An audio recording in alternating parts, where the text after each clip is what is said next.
Assalamualaikum warahmatullahi wabarakatuh. Selamat datang kembali di channel YouTube saya, Nurul Haq. Di channel ini, insya Allah Ta'ala saya akan terus berusaha untuk memberikan tawaran berbagai jawaban mengenai beragam keberatan maupun tuduhan yang ditujukan terhadap Islam. Seperti contohnya, di video ini, saya masih terus menjawab salah satu konten YouTube yang diposting oleh channel YouTube Isa dan Islam. Untuk kali ini, saya akan mengomentari ayat keempat yang disebutkan dalam channel tersebut, yaitu Surah Maryam ayat ke-19. Di dalam kontennya, channel Isa dan Islam menyebutkan Isa satu-satunya nabi yang suci. Kemudian di bagian berikutnya tertulis, Al-Quran, Isa seorang anak laki-laki yang suci.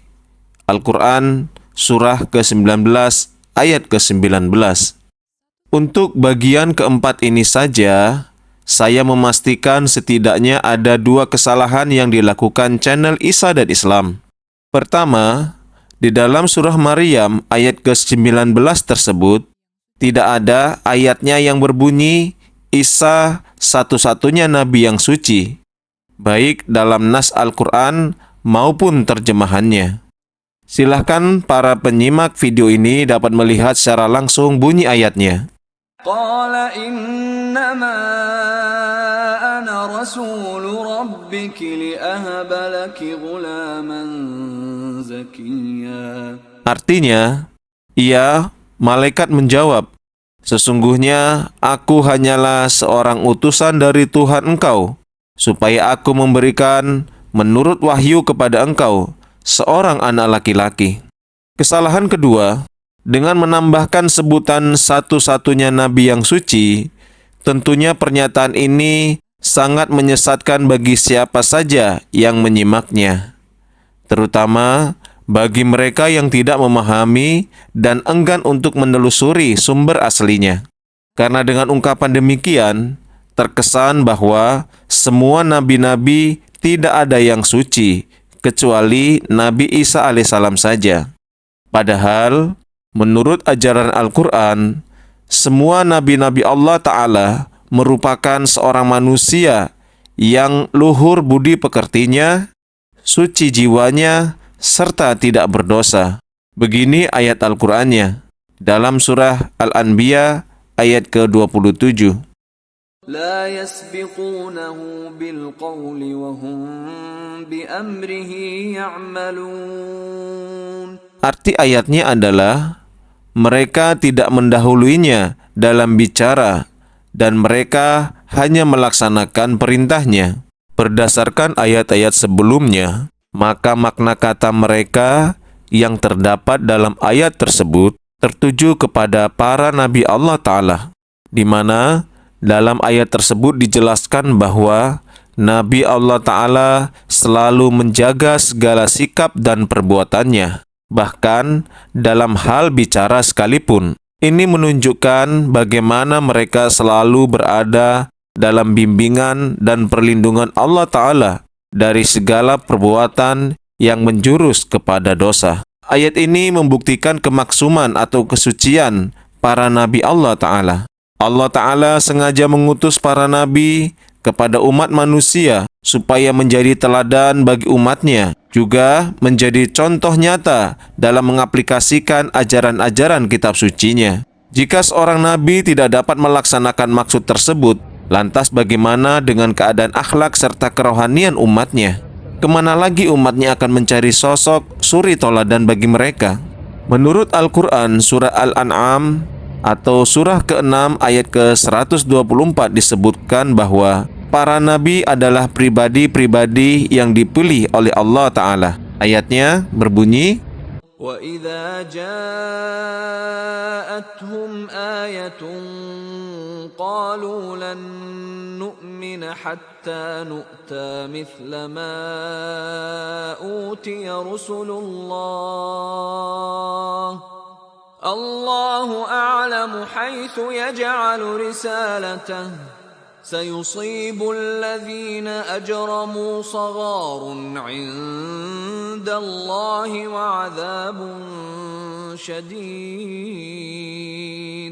وعذاب شديد بما كانوا يمكرون. Arti ayat tersebut adalah, dan apabila datang kepada mereka suatu tanda, berkata mereka, kami sekali-kali tidak akan beriman sebelum kami diberi seperti apa yang telah diberikan kepada Rasul-Rasul Allah.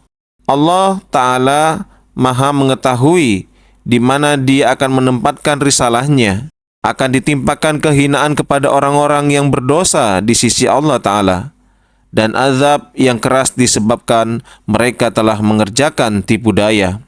Bunyi ayat Allah Ta'ala Maha mengetahui di mana Dia akan menempatkan risalahnya mengandung maksud bahwa para nabi adalah manusia pilihan Allah Ta'ala, dan hanya Allah Ta'ala yang mengetahui benar siapa yang cocok dan layak untuk menjadi utusannya.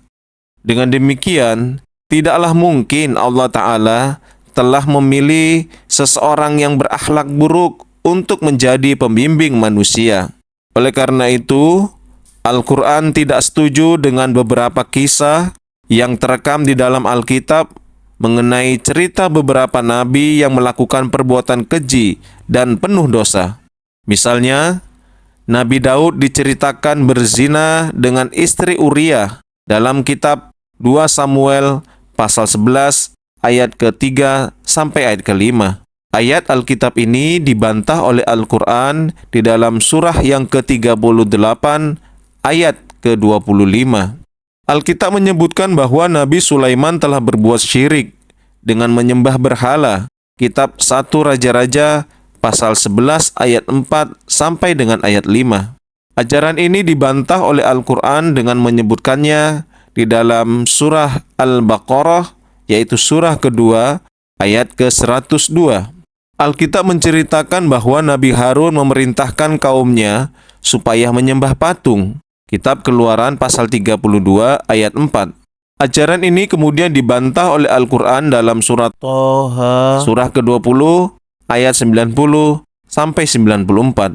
Demikian juga menurut Alkitab, Nabi Lut alaihissalam telah berzina dengan kedua anak perempuannya sendiri dalam kitab Kejadian pasal 19 ayat 33 hingga 35.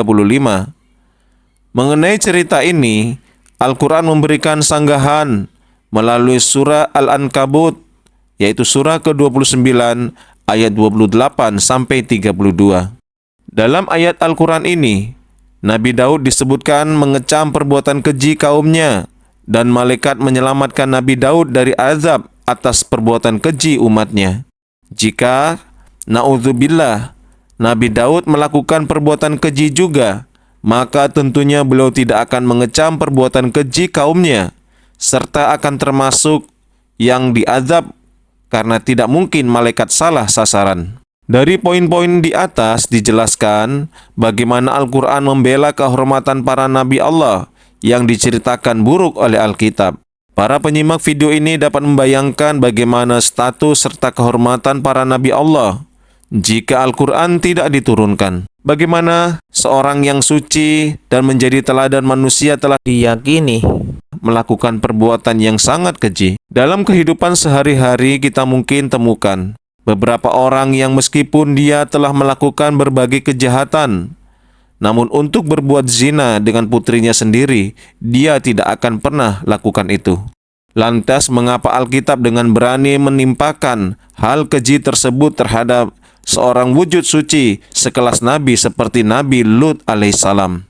Dampak buruk yang ditimbulkan dari cerita-cerita yang tidak benar mengenai para nabi tersebut adalah rusaknya akhlak sebagian umat. Mereka bermabuk-mabukan, berzina, berbohong, berbuat syirik dan sebagainya karena dilandasi dengan pemikiran bahwa nabi-nabi saja telah melakukan perbuatan seperti itu. Na'udzubillah. Di bagian akhir video ini, saya akan membacakan beberapa ayat Alkitab dan Al-Quran yang menyebutkan nabi-nabi yang berkedudukan suci, Hal ini untuk membantah opini dalam channel Isa dan Islam bahwa hanya Yesus saja Nabi yang suci. Pertama, kepada Nabi Yahya atau Yohanes Pembaptis, bunyi ayatnya, sebab ia akan besar di hadapan Tuhan, dan ia tidak akan minum anggur atau minuman keras, dan ia akan penuh dengan Roh Kudus mulai dari rahim ibunya. Lukas pasal 1 ayat 15. Di dalam ayat yang lain disebutkan, Aku berkata kepadamu, sesungguhnya di antara mereka yang dilahirkan oleh perempuan, tidak pernah tampil seorang yang lebih besar daripada Yohanes Pembaptis. Lihat kitab Matius pasal 11 ayat 11. Silahkan dapat dilihat juga dalam kitab Lukas pasal 1 ayat 66, kitab Lukas pasal 1 ayat 80, dan kitab Lukas pasal 3 ayat 2. Kedua, kepada Nabi Zakaria dan istrinya. Adapun ayatnya adalah, keduanya adalah benar di hadapan Allah dan hidup menurut segala perintah dan ketetapan Tuhan dengan tidak bercacat. Kitab Lukas pasal 1 ayat 6.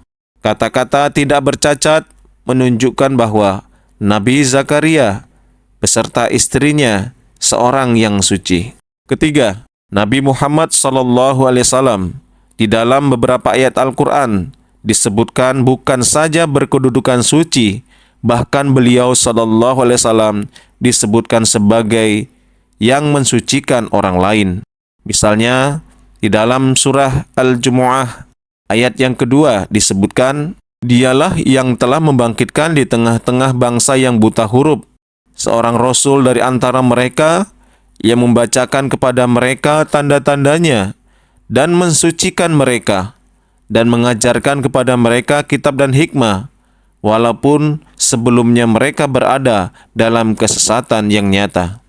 Tentunya, masih banyak lagi nas-nas Al-Quran maupun Alkitab yang menunjukkan bahwa bukan hanya Yesus saja yang menyandang status sebagai orang suci, tetapi ada pribadi-pribadi lain yang juga tergolong orang yang suci. Insya Allah kita akan lanjutkan kembali pembahasan kita mengenai jawaban terhadap channel Isa dan Islam di video-video saya selanjutnya.